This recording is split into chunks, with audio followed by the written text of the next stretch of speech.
Malawi, Camera. Repeat after me. I, and state your name.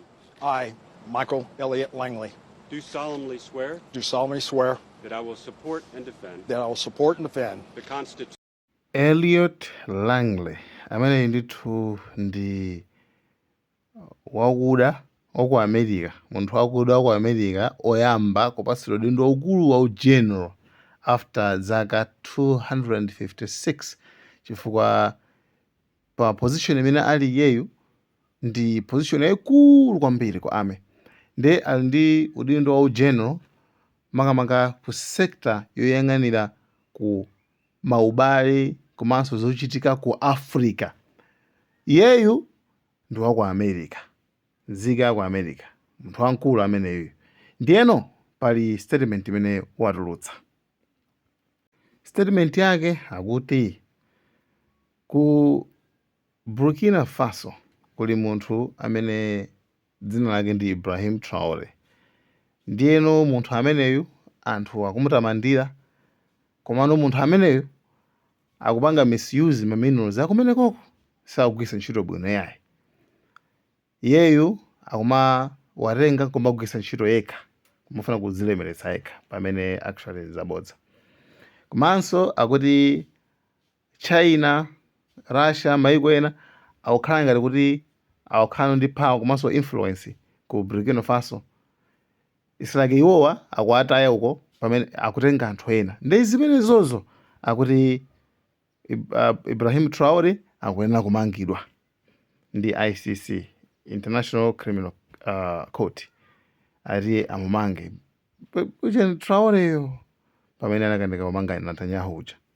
Komabe anthu aku Burkina Faso anapita ma street kukamatcha kuti osapanga zanu bwanji chifukwa iyi ndi America ndi France imene ikuthandizana akuti yayi Ibrahim Traore amene sakuchita bwino yayi, iyeyu ndi chigawenga, iyeyu zambirimbiri zimene akuyankhula.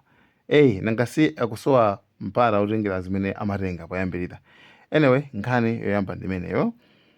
Nkhani yachiwiri ndi ya ku Namibia. Ku Namibia ndithu kuli nkhani ina yake ya ndale imene ili very interesting ukamayimvera kuti kodi zimene zizi ku dziko la nzathuku zimachitika zikuti tiyendikambiza Namibia guys. Namibia ambiri mwina timangomva Namibia sili kutali ndi Malawi yayi. Namibia ndi pafupi ndi Malawi, osati pafupi kwambiri chifukwa kuti pakati pa pali maiko ena, koma it's not very far. Namibia imapanga border ndi South Africa komanso Botswana komanso Zimbabwe. Namibia inapangidwa colonize ndi German, ndipo mukapita ku Namibia kuti muiniyo mukayende ku capital city ya Namibia timati Windhoek, mukadabwa chifukwa Windhoek inamangidwa ngati city ya ku Europe paka pano. If you go to Windhoek you will see kuti anzathuwa ma colonialists anamangira city ya bwino. Komano Namibia also experienced the worst form of colonialism in terms of kuti ma Germans anapha anthu ambiri aku Namibia, ma indigenous black people anaphedwa ambiri chifukwa chowukira ulamuliro wa atsamunda ma Germans. Nema Germans baja anali ankhanza kwambiri nthawi ya timati Adolf Hitler amene munaphunzira history. Anapha ma Namibia zambiri. And ku Namibia kuliso population yaikulu ya anthu azizungu omwe ni ma descendants aku German. Anagulagula malo, anakhalakhala kumene kuja, ambiri anakhazikika. Namibia also ili ni ma minerals. Mwina timaziwa za Namibia desert, kuti kuli desert. komanso kuli ma minerals, kuli ma diamonds, kuli ma golide. And ma business ambiri ama golide ama diamonds amapanga ndi azungu amenewa. So mukapita ku Namibia mukapezanso kuti kuli malo ambiri a tourism abwino, ma resorts, machani, ma game reserves.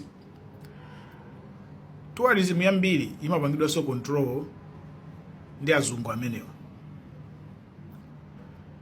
And Namibia inali ndi visa free policy for America, visa free policy for most European countries. USA, Canada, Germany, England, azungu amene wawa ku Namibia amangopita ngati ku holiday. Chifukwa choti kuli malo ambiri odanamangidwa ndi azungu, ma business azungu amene wakapita ku Namibia ngati ku holiday imakhala ngati ku heaven. Amakhala malo abwino, they enjoy because they have money. Meanwhile, ma black ene ake adziko ambiri ngosauka chimozimozi ngati mmene tasaukira ife ku Malawi mamedzi mocha.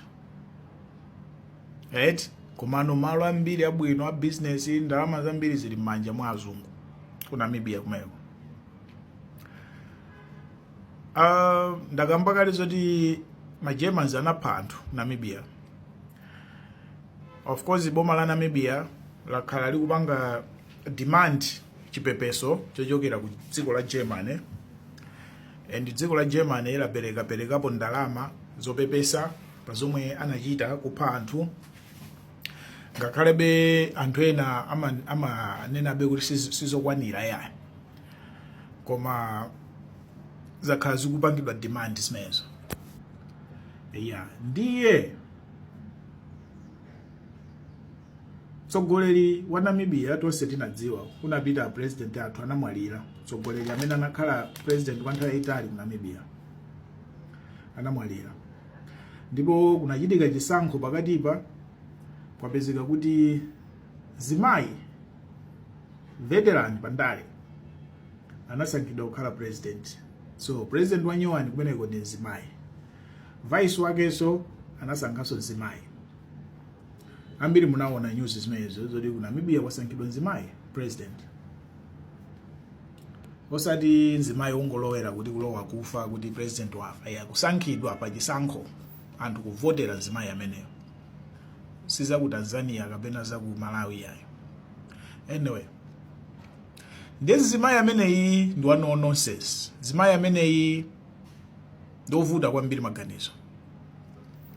Ndiye wabwera ndi policy yonena kuti azungu osewa amene amalowa mu Namibia opanda ma visa zimenezi zithe. Dziko lina lililonse la azungu limene limafuna kuti ma Namibians kupita kumenekoko akhale ndi visa. Anthu akumeneko polowa mu Namibia akufunikanso visa yomwe ikutchedwa reciprocal approach. You want us to pay for a visa to get to your country. You also need a visa to get to our country. So Namibia is standing up. It's a small country, but it has a big heart.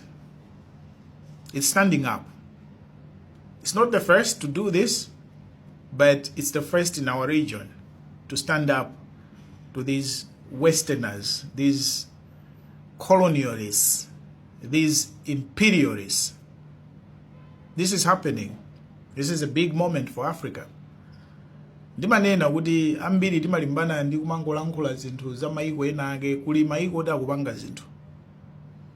President wanu Namibia chifukwa kuti ndi zimayi might not be popular among Africans the way timapangira praise as nyamata kapena azibambo men who are leaders. But this woman wayamba ndi mphamvu kwambiri. So there are about 500 padakali pano over 500 Europeans and Americans and Canadians who are facing deportation. They will be deported, sent back home, unless they go and apply for visas. And this is tricky. Nangasi amaloa kudziko kuja ndikumangokhala visa free ndi kumagula ma minerals, kumapanga smuggle ma minerals, ma diamonds, ma gold, kumatulutsa mu Namibia, kumapanga ma business yawo, making money in Namibia. They were just coming, no visas. So now they need to apply for visa, and you should know the visa is not permanent. So this is a game changer, because if you're applying for visa, you get a visa, they will carry 1 year, 2 years, 6 months, which you need to be renewing. And you can even be denied that visa. So as you can see, Namibia is taking back its power. So yeah, that's a big up moment for Africa, big up moment for Namibia.